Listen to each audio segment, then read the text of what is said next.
Good morning, good morning. How's it going, guys? Nice to have you. It is 25th of February. And as you can see, I'm taking a look at the chart here of Bitcoin. Nice chart. And if you've been following us, you'd know that we were expecting this move to the downside. In fact, I set a target here at 110 where we were likely going to see a reversal form from. I mean, it's just unbelievable. It really is just unbelievable. The alert was set before price got there. And there you have it.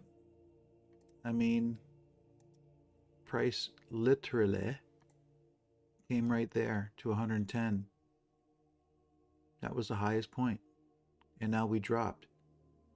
What's the significance of what's happening right now on this daily chart? Well, it's very significant what's happening here because what we have is we had supply up here keeping price in a range, right? I was talking about this before. And we have demand down here keeping price within a range. And as you can see right at this moment, we have price breaking through that range. So it's opening up the chart for a move lower. That's what's taking place here. And so I suspect what we're going to see, we still have to wait for this candle to close because the daily candle hasn't closed yet. And so far on the 4-hour time frame, we got a very large wick to the downside. So we don't want that. Otherwise, we will have to consider this as an abnormal event. So something causing it to drop abnormally, but not that the institutions wanted to drop it. But if we get a nice closure of this candle and we conclude that this area has been removed, then what the banks are telling us is that they are going to be more focused on selling Bitcoin from here on in than they're going to be buying. Because if they're going to be buying again, they would have held this demand area here. Okay. And they would be buying again, just like they did several other times when they came down to their buying area. Okay. Happened numerous times here on the daily time frame. So with this breakdown, if they do close it, oh, sorry, am I doing that again? Am I doing that again? There you go. Sorry about that.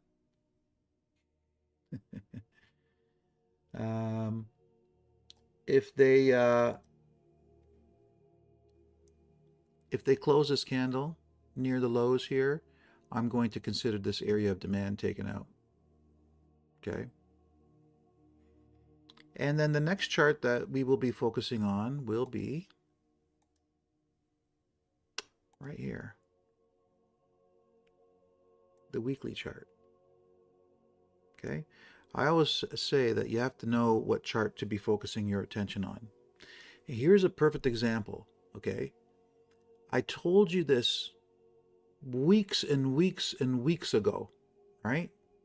Back last year, 2024, I was telling you, you have to know what chart to be focusing your attention on. If you don't know which chart is in play, then how are you ever going to know what you should be watching for, right? So we knew that we were supposed to be watching the daily time frame. The daily time frame was going to signal to us whether or not Bitcoin was going to be dropping further or if it was going to go higher. We knew that the odds of it dropping were greater than the odds of it going upwards. Why is that? Because of the structure that we found on the monthly time frame. Okay, we based our upside target on the structure that we found on the monthly time frame, and based on the monthly time frame, the odds were that price was going to drop. Now I told you, if you wanted to get in early, what you'd have to do is short when price got up to the supply area. Okay, and put stops above the selling area. I said I'd put my stops above 110. which would have placed stops above here. Okay. And so if you did that, you'd be well in the money right now. So, so now this is telling me when I have to read the charts and decipher what is taking place, this chart now has become bearish. Okay. Now, again, we're still waiting for this daily candle to close, but it's looking pretty good. If price closes near the lows, this chart will become bearish. Okay. There will be a bearish bias. When the range was holding, it was neutral, but with a slight bearish bias because of what we were seeing on the monthly time frame. But if this demand zone is indeed being broken through, this chart is going to be bearish. Okay, so now our focus on the focus of our attention shifts over to the weekly time frame once that takes place, and we have to examine the weekly time frame to see where is price likely going to go. Okay, we have a bias to the downside because of the monthly time frame, and when we look at the weekly time frame, there's nothing to stop price from dropping from 89,000 down to 70,000. Okay, that's a big drop, I know. But remember, I was telling you that there's high odds that price is going to come all the way down from its $100,000 point to the 60s. I told you I would only be interested in buying this if it were to get down to the 60s. Okay? Remember I told you that? And I know at the time when it's like reaching 110 and all the headlines are telling you this thing is going to go higher, it seems pretty impossible at that time. But that's because people get emotionally wrapped up in what's happening. Okay? You can't be emotionally wrapped up. Just disconnect.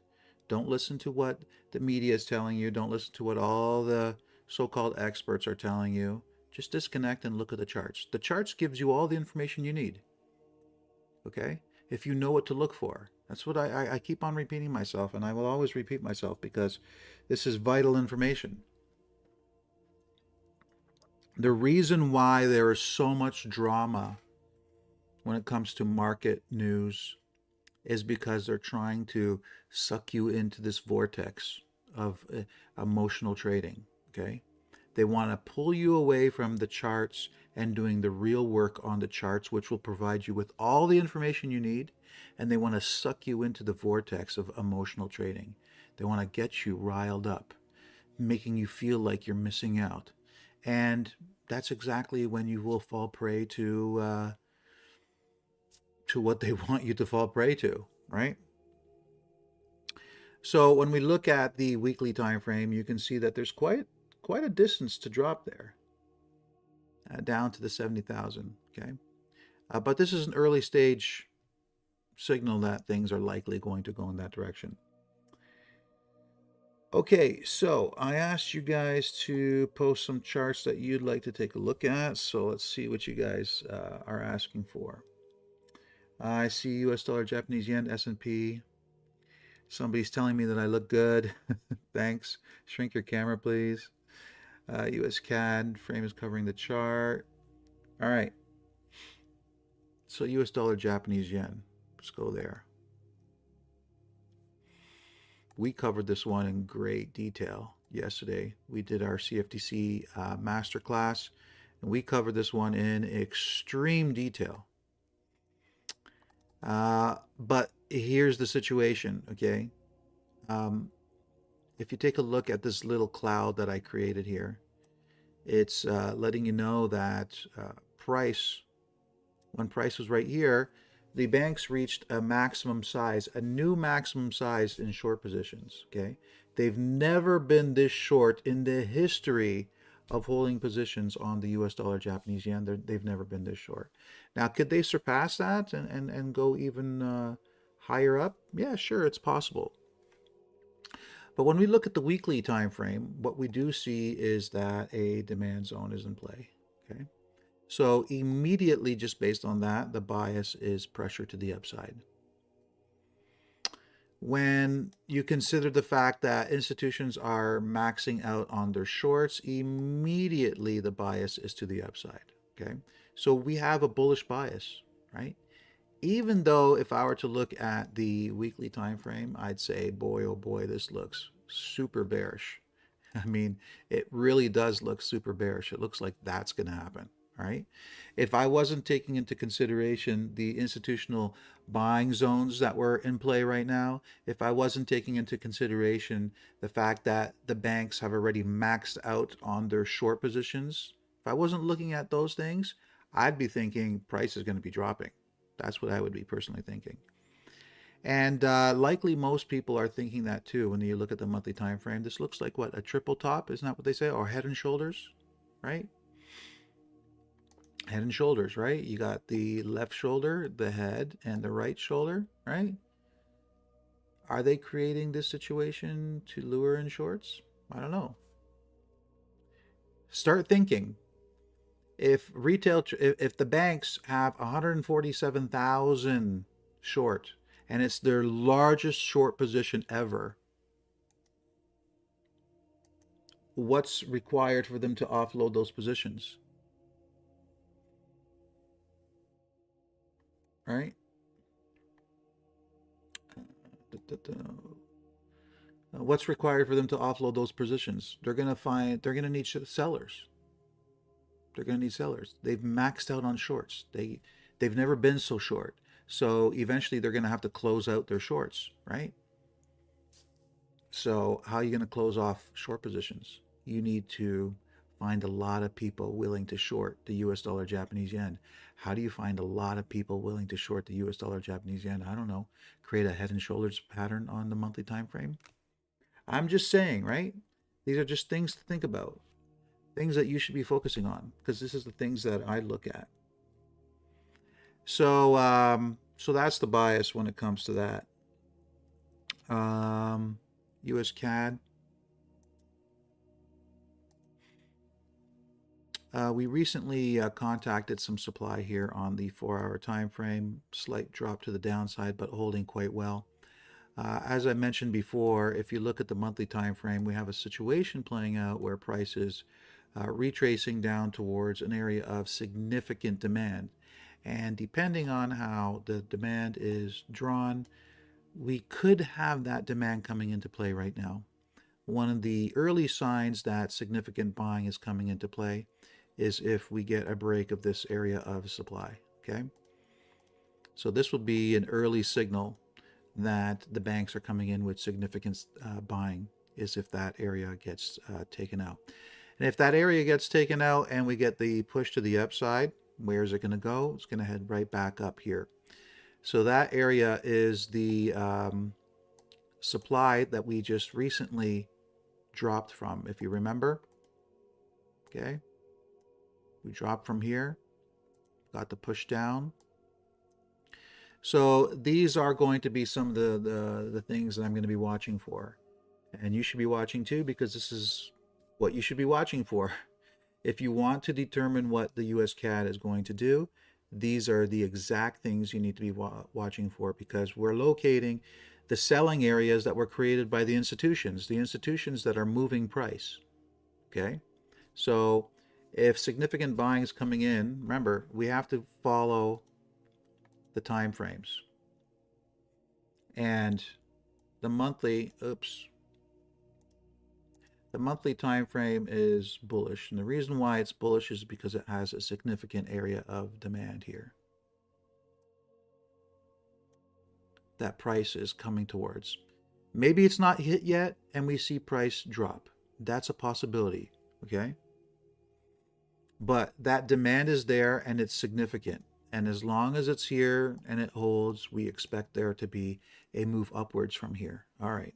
So, but we're in limbo right now because, like I said, price could continue lower to actually hit the meat of the demand zone, and then we could see buying take place. Okay, but if there is buying taking place right now, then what we would be seeing is a break of lower supply, lower time frame supply. Okay, because if price was to go lower, they could easily use this area of supply to drop price lower. Okay, and that would bring price down into the meat of that area of demand. Personally, I would prefer to see that so that I know very confidently that this major area of buying is in play on the monthly time frame. That's what I'd like to see, okay? So I'm going to be watching for that as things unfold. Let's see. S&P. What's going on with the S&P? Well, let's go to it. Here's what's in play right now. On the daily time frame, demand is still holding. We had this demand coming into play several times. Okay. So as long as demand holds, bullish bias. Plain and simple. Okay. As long as demand holds, bullish bias. And plus, look at the weekly time frame. You got a very, very strong ascending trend line here. And you got demand that came into play 2 times here. This was significant demand here. So this market is being supported by a lot of buying. Okay. And gold. What's going on with gold? Just sitting at the highs. I had my projection target that hasn't been hit yet. It's not doing much. Still bullish. The